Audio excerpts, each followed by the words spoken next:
श्लोक नंबर 19। श्री भगवानुवाच यस्य सर्वेषामारम्भाः कामसङ्कल्पवर्जिताः ज्ञानाग्निदग्धकर्माणं तमाहुः पंडितं बुधाः।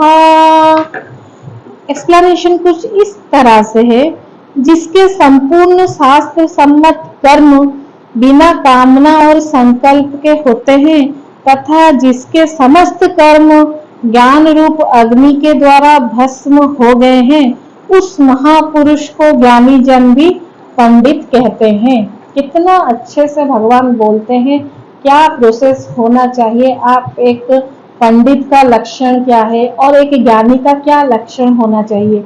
ये बताने से पहले मैं एक छोटा एक स्टोरी बताना चाहती हूँ, आप सहज से आप इसको समझ पाएंगे।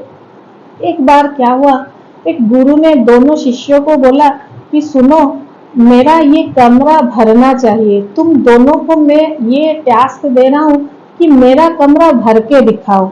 तो ठीक है, दोनों शिष्य गए। एक शिष्य ने बोला कि गुरुजी ने बोला है भरना है कमरे को, ठीक है।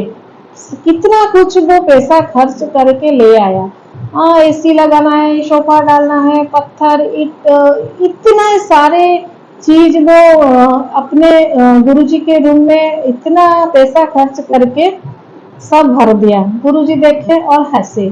फिर दूसरे शिष्य को बोला कि तुम क्या लाए हो। दूसरा शिष्य बोला कि आपने बोला है कमरा भरने के लिए, इसलिए मैंने सिर्फ 1 रुपए खर्च किया ना। क्या 1 रुपए में तुम कमरा भर दोगे। तो दूसरा जो शिष्य था वो भी उसको देखने लगा कि 1 रुपए में कैसे भर सकता है ये कमरा। तो वो दूसरा शिष्य ने मार्केट से 1 रुपए का मैचिस बॉक्स लिया था। तो उसने क्या किया कि वो मैचिस बॉक्स में एक वो जो मैच बॉक्स का जो था उसको जलाकर उस जो रूम था उसको प्रकाशित कर लिया, क्योंकि हमें पता है अग्नि के द्वारा प्रकाशित होने से कमरा लाइट हो जाएगा और वो रूम वो जो कमरा था वो भर गया। तो ये वही पंडित का लक्षण है, ये वही ज्ञानी का लक्षण है।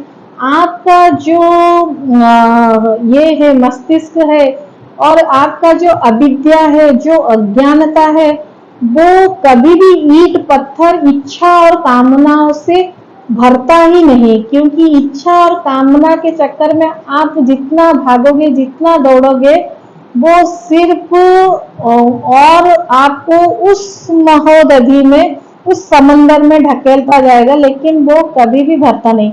लेकिन जिस दिन आप अपने अविद्या को अपने ज्ञान शक्ति के द्वारा आप प्रकाशित कर लोगे, तभी जाके आप जान लो कि आपका मस्तिष्क प्रकाशवान हो गया और ज्ञान के द्वारा निर्मित किया गया जो कर्म है वो कभी भी कर्म बंधन में आपको डालता नहीं और आप स्वतः आपका कर्म निष्काम कर्म हो जाएगा और इस कर्म बंधन से आपको छुटकारा मिलेगा।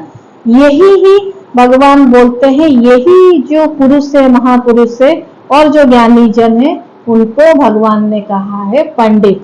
ना कि कर्म ऐसा होना चाहिए कि आप इच्छा की पूर्ति हो, ना कर्म ऐसा होना चाहिए जो ज्ञान मार्ग में प्रशस्त हो। धन्यवाद।